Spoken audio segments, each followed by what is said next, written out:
네, 오늘 마가복음 51번째 시간입니다. 하나님 나라에 들어가는 사람이라는 제목으로요. 본문은 마가복음 10장 13절에서 16절까지의 말씀으로 함께 은혜를 나누고자 합니다. 저희 둘째 아들이 아침에 일어나면 거의 예외 없이 저한테 요청하는 이야기가 있습니다. 어제도 아침에 아들이 일어나자마자 저한테 했던 첫 마디가 있습니다. 뭔지 아십니까? 저희 아들을 아시는 분들 뭐 뻔히 예상이 될 만한 이야기인데요. 이 얘기였어요. 아빠 나랑 놀자. 이거부터예요. 아침에 일어나면 아빠 나랑 놀자. 왜 아이들은 놀자고 할까요? 그게 아이들이 바라보는 세상을 바라보는 눈이기 때문에 그렇습니다. 그래서 어린아이들은 어른들이 공부하라고 해도 틈만 나면 뭐 할까요? 놀죠. 노는 게 일이에요. 자, 그런데 여러분, 어른이 되어져도 사실은 잘 보시면 어른들의 삶의 요소요소에 무척 품위가 있는 것처럼 보이지만 그 안에 놀이가 상당히 많다는 걸 알 수 있어요. 대표적인 게 뭐냐면, 물론 해외 다른 나라는 좀 이거보다 가격이 싸다고 해요. 그래서 좀 대중화되어 있지만 아직 저희 나라에서는 이 스포츠가 좀 고급 스포츠로 좀 분류가 되어 있죠. 뭐죠? 골프예요. 골프웨어, 그다음에 주로 이게 골프 필드에 나가서 골프를 친다는 것은 어느 정도 시간적으로나 재정적으로나 여유가 있을 때 가능하죠. 고급 스포츠란 말이에요. 근데 여러분 골프를 가만히 보세요. 모르죠? 어른들이 막대기 가지고서 잔디밭에서 구멍에다가 공 집어넣는 거예요. 그렇지 않나요? 그 놀이예요. 이거 18홀까지 다니면서 막대기 두고서 그 잔디 위에서 계속 공놀이 하나 치는 거예요. 그렇죠. 놀이예요. 그 요한 하우징하라고 호모 루덴스라는 책을 쓴 학자가 이렇게 얘기했어요. 호모 루덴스, 인간은 놀이하는 인간이라는 거예요. 인간은 놀이가 인간이 가지고 있는 굉장히 중요한 속성이라는 거예요. 이렇게 얘기합니다. 문명은 놀이 안에서 놀이로서 생겨나 놀이를 떠나는 법이 없다는 거예요. 문명이라는 게 무척 거창해 보이는데 가만히 보면 그 안에서 저희도 보면 고층 빌딩이 있고 여러 가지 사회 시스템들이 있단 말이에요. 그런데 그것들을 보면 그 안에 놀이적인 요소가 상당히 많다는 거죠. 이렇게 얘기합니다. 놀이가 분화하면서 언어, 신화, 제의, 종교, 어떤 경기, 내기, 상거래, 법률, 전쟁의 규칙, 철학적 사고, 시, 희곡, 음악, 무용, 조형예술, 정치가 되었다라는 거예요. 심지어 정치도 출발점은 어디다? 놀이다라고 보는 거예요. 그래서 그는 이렇게 얘기합니다. 놀이가 사회 구조 그 자체다라고 이야기하고 있어요. 놀이는 인간이 가장 순수해지는 활동인 거죠. 놀이의 목적은 뭐냐? 즐거움과 삶의 본능을 긍정하는 걸 말하는 거예요. 이 놀이에 가지고 있는 속성이. 자, 이 놀이의 힘이 과연 어디에서 오는 걸까요? 놀이의 힘이. 그것은 어린아이의 마음을 가질 때 가능해지는 거예요. 자, 어른의 세계는 표면적으로 보면 놀이가 없어요.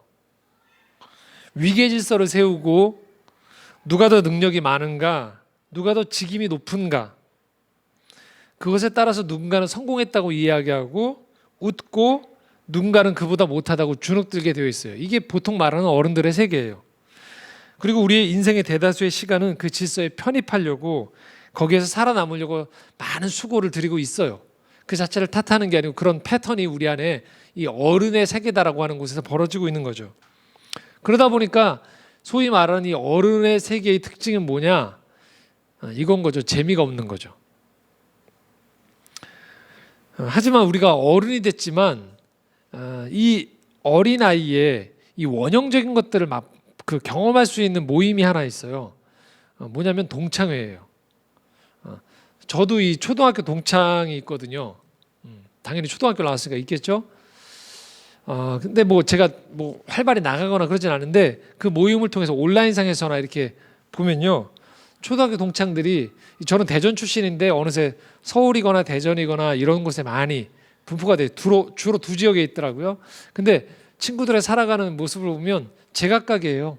어떤 친구들은 대기업에 있고요.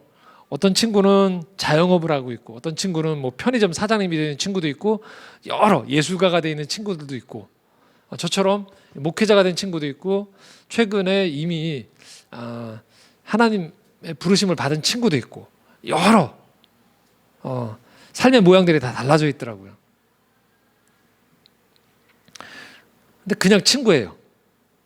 밖에서는 그 사람의 직위가 어땠든지 상관없이 그냥 친구고, 댓글에 반말이 나오죠.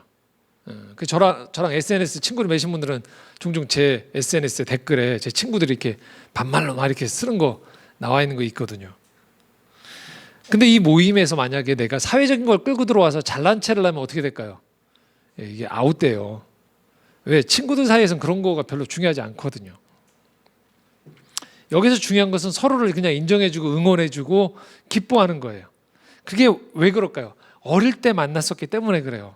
원형적 경험이 있는 거예요. 우리가 서로 간에 아직 뭔가 타이틀이 붙기 전에 그 존재 자체로 만났던 경험들이 있는 거죠. 그러다 보니까 그 어릴 때의 경험들이 참 소중하게 마음에 남아 있는 거죠. 저가 초등학교 때 가장 친했던 친구가 있어요. 둘이 항상 동네 자전거 타고 했던 친구가 있는데 30년 더 후에 만나 보니까 이 친구도 지금 영화 홍보하는 쪽에서 이 왜 기자회견 같은 거 하지 않습니까? 그거 할 때 홍보를 대행해 주는 그 회사의 대표예요. 그래서 이번 영화제 개막식에도 제가 초대하고 그 친구도 대표고 저도 영화관 대표인데 우린 둘이 만났을 때 대표라고 안 부르죠. 그냥 서로 이름 부르면서 반가워요, 굉장히. 그게 뭐냐? 가장 원형적인 놀 때 만났던 친구이기 때문에 거기서 오는 가장 그 사람 존재 자체로 보호해주는 모습들이 있는 거죠. 그 친구가 잘 안 되고 있으면 안타까운 거죠. 좀 잘 됐으면 하고 그 응원해주는 마음들이 서로 간에 있는 거죠. 자, 그렇다고 우리가 사회생활을 하면서 무조건 동창회만 쫓아다니기에는 시간적인 한계가 있죠. 그리고 또 하나 동창회의 이 한계가 분명히 있죠. 뭐냐면 이 동창회는 미래지향적이진 않아요. 과거에 대한 그 경험을 토대로 서로 간에 연대가 있고 유대가 있는 거지 이걸 가지고 뭔가 미래적인 것들을 만들어내진 않는단 말이죠. 자, 그래서 조금 더 원형적이면서도 미래지향적인 그 공동체를 하나님이 우리에게 선물로 주셨어요. 우리에게 모두에게. 그건 뭐냐면 교회예요. 교회 공동체를 하나님 우리에게 선물로 주셔서 세상에 다른 어른이라고 이야기하는 공동체에서 경험할 수 없는 아주 원형적인 경험을 하도록 만드셨어요. 자, 초대교회의 모습을 하나 보여주는 말씀을 한번 읽으려고 하는데요. 사도행전 4장 32절입니다. 함께 읽겠습니다. 믿는 무리가 한 마음과 한 뜻이 되어 모든 물건을 서로 통용하고 자기 재물을 조금이라도 자기 것이라 하는 이가 하나도 없더라. 믿는 무리가 한 마음과 한 뜻이 됐다는 거예요. 모든 물건을 서로 통용하는 거예요. 자기 재물을 조금이라도 자기 것이라고 하는 이가 없는 거예요. 어린 아이들 보면 놀 때 보면 어떻게 합니까? 친구가 좋아하면 뭐예요? 너 가져 이렇게 한단 말이죠. 그렇죠? 그 다음에 친구가 배고파하면 우리 집에 데려오기도 하고 서로 간의 교제를 나누면서 즐거워하는 것 자체의 목적이 있어요. 그래서 뭔가를 내가 더 가졌다고 더 좋은 옷을 입었다고 막 친구들 어린아이들이 으스대는 법이 없어요. 그런데 놀랍게도 성령이 초대교회 가운데 임하니까 이 원형적 교회 공동체에서 이런 일이 일어나는 거예요. 이 사람들이 다 어른들이거든요. 그런데 이들이 지금 뭐라고 돼 있어요? 한 마음과 한 뜻이 된다는 거예요. 어른들의 세계에서 이거 쉽지 않아요. 서로 간에 이해관계가 있고 사회적인 지위가 있고 경험이 있고 연령차가 있기 때문에. 그런데 교회 공동체에서 어떤 일이 일어났다? 한 마음과 한 뜻이 됐다는 거예요. 놀라운 일이죠. 뒤에는 무슨 일이 일어납니까? 물건을 서로 통용한대요. 내가 벌은 돈이 있는데 이거 지켜야 되는데 그런데 물건을 통용한다는 거예요. 서로 간에 주는 거예요. 부족한 사람에게 채워주는 거예요. 그리고 자기 재물을 조금이라도 자기 것이라 하는 이가 하나도 없더라는 거예요. 오늘날의 시선, 보면 이들의 공동체는요, 어른스럽지 못한 공동체인 거예요. 직급이 나눠져야 되고요. 예. 누군가는 그 직급을 가져서 누려야 되고, 누군가는 위축감이 들어야 돼요. 이게 어른의 세계여야 되거든요. 그다음에 노후 보장을 해야 되잖아요. 그런데 주고받으면서 서로 간에 부족하지 않도록 하는 게 이들의 목적이라는 거예요. 왜? 한 마음과 한 뜻이 되었으니까요. 서로가 하나가 된 거예요. 가족처럼. 그래서 이 공동체 안에 들어오면 마음의 긴장을 내려놓는 거예요. 사회에서 경험할 수 없는. 영혼이 안식을 누리기 시작하는 거죠. 이게 바로 하나님이 디자인하신 교회 공동체인 거예요. 이들도 전에는 그러지 않았어요. 그런데 성령이 임한 거죠. 성령이 임해서 하나님의 일하심이 그들 안에 움직여지기 시작하니까 이들이 경험한 거예요. 어떤 걸 경험한 거냐면요. 아, 꼭 어른처럼 살 필요는 없구나라는 거예요. 이전의 세계로 돌아가고 싶지 않은 거예요. 이렇게 원래 사는 게 사람답게 사는 거구나. 하나님이 이걸 계획하셨구나. 이게 우리한테 주신 선물이구나라는 거예요. 뭘 말하냐면요. 내 옆에 있는 사람이 선물이라는 걸 인식하는 거예요. 여러분 지금 예배 마치고 나가보세요. 어떠세요? 긴장이 높잖아요. 저 사람을 어떻게 봐야지? 저 사람이 나한테 다가오면 어떤 마음을 품어야지라고 생각하면서 긴장한단 말이에요. 그런데 아이들은 놀이터에 가면 어떻게 돼요? 조금만 지나면 어떻게 됩니까? 어느새 처음 본 아이들끼리 뭐 하죠? 함께 놀아요. 기뻐하고 서로 집에 갈 때 되면 아쉬워하는 거죠. 왜요? 내 편이 서로 간에 아이들이 많을수록 뭐 한 거예요? 놀거리가 많아지잖아요. 기뻐지는 거죠. 기뻐하는 거죠. 근데 어른들은 그렇지 않아요. 긴장해요. 서로 간에 담을 쌓게 되고요. 예수님이 살던 시대도 똑같았다는 거예요. 그래서 서로 간에 담을 쌓아요. 무리가 많은 집단이 무리가 적은 집단을 무시하고요.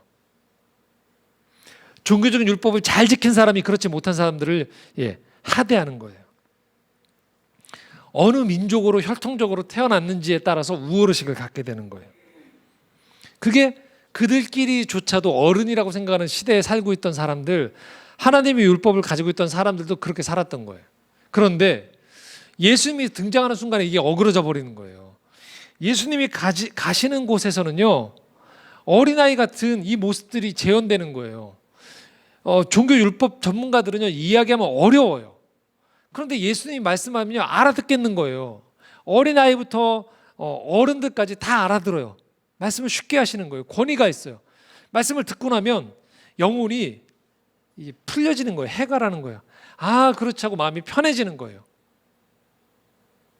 아, 내가 더 많이 뭔가를 쌓아서 공부를 해야겠구나 하고 마음이 무거워지는 게 아니고요. 그 말씀이 임하는 그 자체로 그냥 딱 오면 뭐 하냐면 마음이 풀려지는 거예요. 그렇지라고 깨달음이 오는 거예요. 치유가 일어나는 거예요. 회복이 일어나는 거예요. 저도 지금 설교하면서 이게 저한테 조심스러운 거 알고 있어요. 왜냐하면 제가 설교할 때 여러분들이 어렵다 이러시면 이게 지금 어린아이 같지 않은 거거든요. 근데 노력하는 거죠. 함께. 예수님이 말씀이 임한다는 게 뭔가에 대한 그 뜻이, 그 원리가, 진리가 우리 가운데 임하면 자유함이 찾아오는 거예요. 기쁨이 찾아오는 거예요. 평안이 찾아오는 거예요. 예수님은요, 사람을 안 가리셨어요. 자기가 필요로 한 사람이라면 언제든지 찾아가시는 거죠. 누구라도 만나셨어요. 병자건 약자건 이방인이건. 그리고 예수님과의 만남이 이루어지는 그 장소를 보면 사람들은 기뻐하게 되고 평강이 찾아오는 거예요. 그래서 저는 오늘 본문을 토대로 예수님의 복음서의 말씀을 이렇게도 감히 얘기해 볼 수 있는 것 같아요. 예수님이 가셔서 사람들한테 이렇게 얘기하는 거예요. 뭐라고 얘기하시는 거냐면요, 좀 파격적으로 이렇게 좀 얘기해 볼게요. 얘들아 놀자 그러시는 거예요. 나랑 놀자. 그래서 예수님 만난 사람은요, 마음이 따뜻해지고 영혼의 위축됨이 없어지고요. 생애에 흥이 돋아나는 거예요. 여러분, 그게 하나님이 우리에게 주신 이 땅 안에서의 삶의 아주 중요한 원리라는 거예요. 예수님 왜 그렇게 하셨을까요? 간단합니다. 하나님이 그렇게 디자인하셨다는 거예요. 그래서 예수님은 그것이 본래의 뜻이라고, 하나님의 뜻이라고 알기 때문에 가시는 곳곳마다 마치 어린아이가 서로를 위해서 기뻐하고 모이는 것들을 소중히 여기는 것처럼 그렇게 예수님이 가시는 곳에서 이런 일들이 일어난 거죠. 자, 예수님께 그래서 사람들은 다가오는 거예요. 13절 말씀 함께 읽겠습니다. 시작. 사람들이 예수께서 만져주심을 바라고 어린아이들을 데리고 오매 제자들이 꾸짖거늘. 자, 앞부분부터 보겠습니다. 사람들이 예수님이 다른 곳에서 그런 일을 하셨던 걸 알고 뭐 하는 거예요? 자기 자녀들을 데리고 오는 거예요. 어린아이들을 데리고. 저분은 외면하지 않을 거다. 저분하고 함께 있으면 기뻐하실 것이다. 당시에 가장 외면하고 있었던 이 아이들조차도 예수님은 기뻐하실 거다라는 걸 알고 있었던 거예요. 그런데 예수님 가장 가까이 있었던 제자들은 어른인 척한 거죠. 그래서 어떻게 한 거예요? 꾸짖었대요. 어디 애들을 데려오느냐고. 제자들은 자꾸만 예수님을 따라다니면 자기들이 뭐가 된다고 착각한 거냐면요, 어른이 된다고 착각한 거예요. 제자들은요. 그런데 어린아이들이 오면 그 질서가 깨지니까, 어른의 세계가 깨지니까 그걸 막는 거죠. 하지만 예수님은 그렇지 않다는 거죠. 자, 14절 말씀 같이 읽겠습니다. 시작. 예수께서 보시고 노하시어 이르시되 어린아이들이 내게 오는 것을 용납하고 금하지 말라. 하나님의 나라가 이런 자의 것이니라. 자, 저희가 지금 몇 주 동안 보고 있는 이 말씀들을 여러분 아주 유념해서 보셔야 돼요.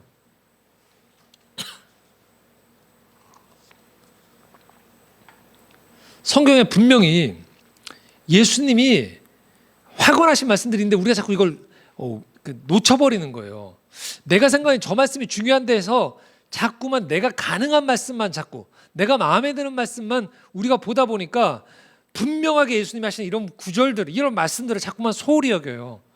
오늘 본문 같은 말씀들이 그런 말씀이에요. 분명히 예수님 뭐라고 하세요? 이렇게 얘기하시는 거예요. 어린아이들이 내게 오는 것을 용납해라는 거예요. 금하지 말라. 왜? 하나님의 나라가 누구 것? 이런 자의 것이라는 거예요. 어린아이들의 것. 충격인 거죠. 그 당시에 율법을 가지고 있었던 사람은 우리가 어른인 척을 해야지만 다 이것들을 이수해야 되고요. 더 많은 것들을 확보하고 단련되어지고 점수를 매겨서 어느 정도 단계에 올라가야지만 천국에 들어간다고 생각하는데 주님이 지금 뭐라고 하세요? 어린아이 같아에 들어간다고 얘기하는 거예요. 설마 그러는데 15절 한 번 더 확증하세요. 함께 읽겠습니다. 내가 진실로 너희에게 이르노니 누구든지 하나님의 나라를 어린아이와 같이 받들지 않는 자는 결단코 그곳에 들어가지 못하리라 하시고. 너무 중요한 말씀이죠. 여기 받들지라는 건 받아들이지라는 뜻이에요. 어린아이와 같이 받아들이지 않으면 하나님 나라를 못 들어간다는 거예요. 성경 공부를 이만큼 하고 어떤 종교적인 행위를 이만큼 해서 이것이 분량이 차야지만 들어간다는 게 아니고 주님 뭐라고 하세요? 어린아이와 같이 받아들이지 않으면. 여러분, 여기서 제가 말하는 건 성경 공부를 하지 말라는 얘기가 아니에요. 여러 가지 훈련을 받지 말라는 게 아니에요. 근데 이것들은 다 어디를 지향한다는 거예요?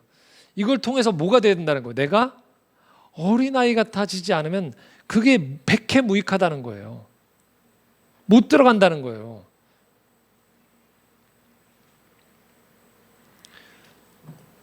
제가 이 말씀을 곰곰이 묵상해봤어요. 이게 뭐지? 자, 근데 이게 아주 쉽게 풀리더라고요. 그러니까 뭐냐면 사람끼리의 기준으로 보면 이게 어려운 말씀이에요. 왜냐면 우리끼리는 좀 어른스러운 사람이 좋아 보이잖아요. 그렇지 않나요, 여러분? 그런데 이게요, 하나님의 나라라는 건 하나님의 관점이거든요. 여러분 보십시오. 우리끼리는 누가 조금 더 어른스럽고 덜 어른스러워요. 그런데 창조주와 피조물, 그냥 공간적으로는 그냥 생각해 볼게요. 그러진 않지만 하늘 위에 계신 하나님 편에서 내려다보면 다 뭐예요? 다 그냥 피조물인 거예요. 다 애들인 거예요. 그러니까 하나님 앞에서의 관점에서 보면 다 우린 모은 거예요. 어린아이가 되어야 되는 거예요. 자녀가 되어야 되는 거예요. 근데 우리가 자꾸 뭐 한다는 거예요? 하나님이 아버지인 나라에 들어가서 사람이 뭐 하려고 그러는 거예요? 사람이 하나님 노릇하고 사람이 아버지 노릇하려고 하는 거예요. 그거 하지 말라는 거예요. 그럼 아니라는 거예요. 그 나라가 무슨 하나님 나라라는 거예요. 이 세상을 창조하신 창조주 하나님의 그 전능하심 앞에서, 하나님의 인도하심 앞에서 우리가 자녀가 되는 거예요.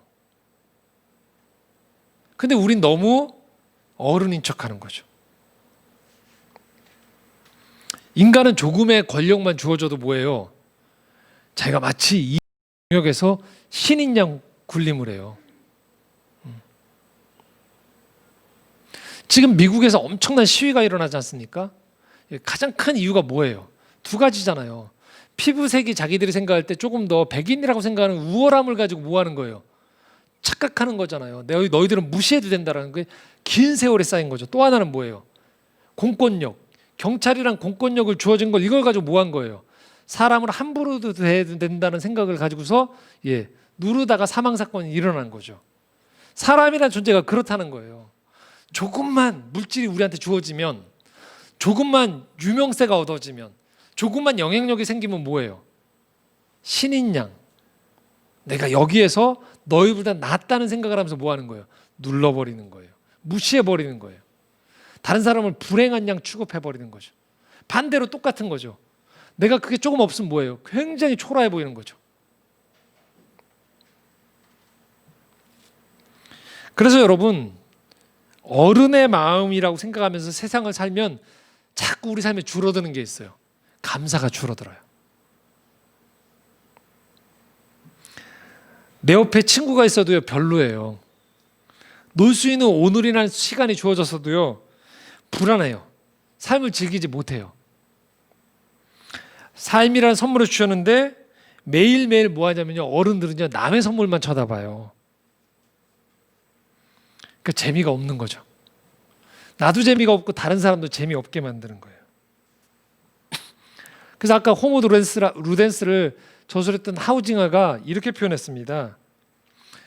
놀이하는 인간은요, 이거가 삶의 목적이라는 거예요. 잘 보세요. 잘 들어보세요.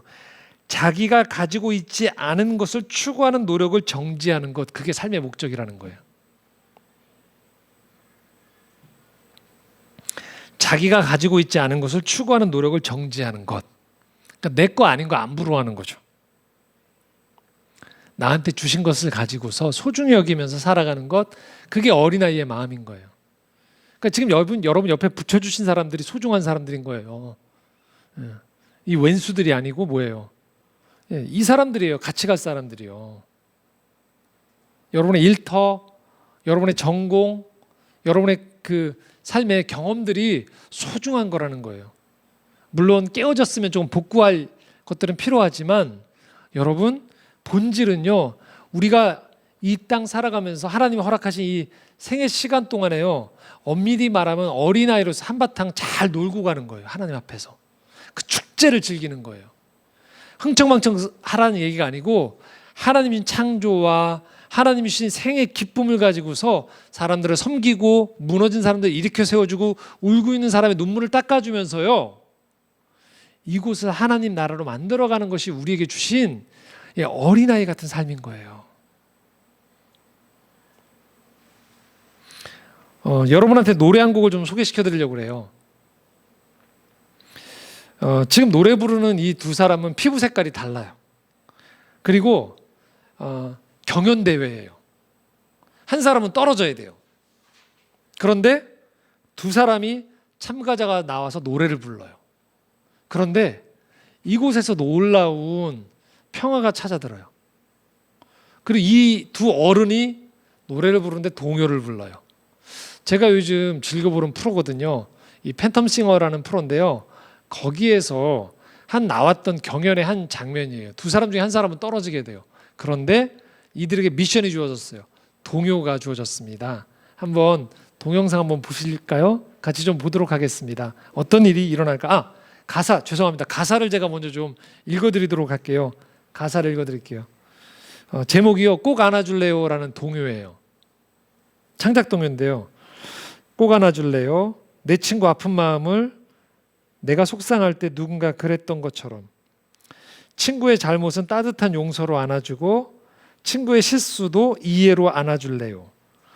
어쩌다 생긴 미움은 어떡할까? 사랑으로 안아줄래요. 꼭 안아줄래요. 따뜻한 마음으로 꼭 안아줄래요. 포근한 마음으로 행복꽃이 활짝 우리들 마음에 피어나게 꼭 안아줄래요. 내 친구를 꼭 안아줄래요. 동요죠. 그런데 하나님이 돌아보면 우리 옆에 사람들 살아가는 인생 가운데에서 사실 이거 하라고 우리를 불러주신 거거든요. 한번 같이 노래 들어보도록 하겠습니다. 네, 좋으시죠? 이게 경연 프로거든요. 경연 프로인데 이 다 큰 어른들이, 우리가 이거 보면서 느끼는 건 뭘 말하냐면요, 어린아이처럼 살아간다는 건 유치하게 살아가라는 얘기가 아니에요. 제멋대로 살아가라는 얘기가 아니에요. 하나님이 우리에게 주신 본질적인 것들에 대한 본래의 뜻을 잘 헤아려서 불순물들을 자꾸 우리가 걸러낸다는 걸 의미하는 거죠. 그래서 우리가 지금 보듯이 얼마든지 경연 프로그램이지만 두 사람 모두가 다 승자가 될 수 있다는 걸 경험하는 거죠, 우리가. 그리고 이 안에 있는 이 순수함을 통해서 어른들도 얼마든지 충분히 감동하고 이곳 자체 안에 평화가 찾아올 수 있게 한다는 것도 우리가 경험하게 된다는 것이죠. 혹시 우리가 요즘 코로나19 때문에도 그렇고 이 바쁜 경쟁 사회 속에서 또 여러 가지 소위 어른이라고 이야기하는 사람들의 세계 속에 살아가면서 여러분 스스로를 혹시 지옥처럼 하루하루를 만들어가고 있는 것은 아닌지 한번 돌아보시라는 거예요. 다시 한번 주님이 하나님 나라를 들어가는 사람들이 어린아이와 같아야 된다라고 이야기하는 것, 이 땅에서부터 시작하는 그 하나님 나라를 경험하는 삶이 어떤 삶인지를 하나님이 요청하신다는 거죠. 한 3가지 정도 말씀드리고 싶어요. 첫 번째는요, 오늘만 존재해요. 아이들은요. 내일 일은 내일이 걱정하는 거죠. 삶이라는 시간에 있어서는요, 우리 어른이 아니에요. 우린 내일 일을 전혀 몰라요. 오늘 우리에게 주신 이 하루의 시간들을 감사할 필요가 있는 거죠. 그래서 우리에게 제일 중요한 시간은 오늘입니다. 두 번째는요, 옆에 있는 사람들은 적이 아니라는 거예요. 우리 친구들인 거예요. 비록 지금 많이 나오고 경쟁 관계에 있거나 어렵지만 한 걸음 물러서 가만히 보면 하나님이 동시대에 함께 놀 수 있는 친구로 붙여준 사람들인 거죠. 그들 안에 때로는 나를 찌르는 모습들이 있고 또 내 마음에 들지 않는 것들이 있을 수 있어요. 돌아보면 그들 또한 그들 생애 나름의 아픔이나 두려움이 있어서 사실 그런 것들이 대부분입니다. 또는 온전히 뭔가를 나눠보는 경험을 해보지 못해서 늘 움켜쥐는 법만 익히고 있는 친구일 가능성들이 많은 거죠. 그 친구들에게 우리가 하나님이 주신 이 풍요로운 사랑을 먼저 경험한 우리들이 그 마음의 긴장을 내려놓을 수 있는 다리를 놓도록 하나님 우리에게 요청하시는 거죠. 그리고 세 번째는요, 소중히 대하는 거예요. 사람들을요. 오늘 예수님이 이 아이들을 대하는 태도를 한번 같이 보려고 하는데요. 16절 한번 같이 읽겠습니다. 그 어린 아이들을 안고 그들 위에 안수하시고 축복하시니라. 아이들이 다가오니까 아이들을 안아주셨어요. 그들에게 안수해 주셨어요. 기도해 주신 거예요. 접촉하면서. 그리고 축복해 주신 거예요. 소중히 대해 주시는 거예요. 예수님은요. 여러분 어떠세요? 사람들을 소중히 대하는 것들을 우리가 너무 긴장 상태에 있거나 지쳐 있을 때 자꾸 잊어버리는 게, 소중히 대하는 법들을 잊어버려요. 막 대하는 거죠. 사람들을 함부로 대하는 거죠. 내게 붙여주신 사람들이 소중한 사람들인 걸 자꾸 잊어버리는 거죠. 기도할 때 우리가 이렇게 기도하는 건 아닌지 모르겠어요. 너무 하나님 앞에서 어른인 척하는 것은 아닌지. 오늘 우리의 삶을 인도해 주신 하나님 앞에서 우리의 삶을 맡겨버립시다. 그리고 주어진 시간 속에서 최선을 다하는 거예요. 우리는 몰라요, 미래를. 하나님 앞에서 어른인 척하는 것들이 아니고요. 오늘 내 삶을 인도하시는 아버지 하나님 앞에서 그분의 말씀을 따라서 내가 다 짜놓은 생각 안에서 이 모든 것들을 어른인 척하는 것들을 넘어서서 내가 할 수 있는 것까지를 하고 맡겨드리는 것이죠. 그리고 내 옆에 가족들, 친구들, 동료들을 너무 어른의 시선으로만 바라보지 마십시오. 그들 안에도 어린아이가 있다는 것들을 잊지 마십시오. 여러분 안에 어린아이가 있는 것처럼 주변 사람들에게 숨 쉴 틈을 주십시오. 그들도 기뻐하고 나름 기뻐할 수 있도록 그런 시간과 공간, 마음의 여유를 가져보는 것들이 필요하다는 것이죠. 정리해 보겠습니다. 하나님은요, 오늘이라는 시간을 우리에게 주셨고요. 비록 코로나19로 힘든 때를 보내고 있는 지구가 있죠. 지금 생태계가 있고 대한민국에도 많이 어렵죠. 하지만 좀 맡깁시다. 맡기고요. 그래도 우리 안에 잃어버리려고 하는 이 감사를 회복하는 가운데에서 부모의 손을 잡고 하나님 아버지의 손을 잡고 하루하루 좀 우리가 기쁨의 샘을 잃지 않고 살아갔으면 합니다. 어린아이 같아야지 하나님 나라를 경험한다고 하였습니다. 혹시 너무 어른인 척 살고 있는 것은 아닌지 우리를 돌아보면서 하나님 앞에 나아가는 어린아이 같은 우리 모두가 되기를 소망합니다. 기도하겠습니다.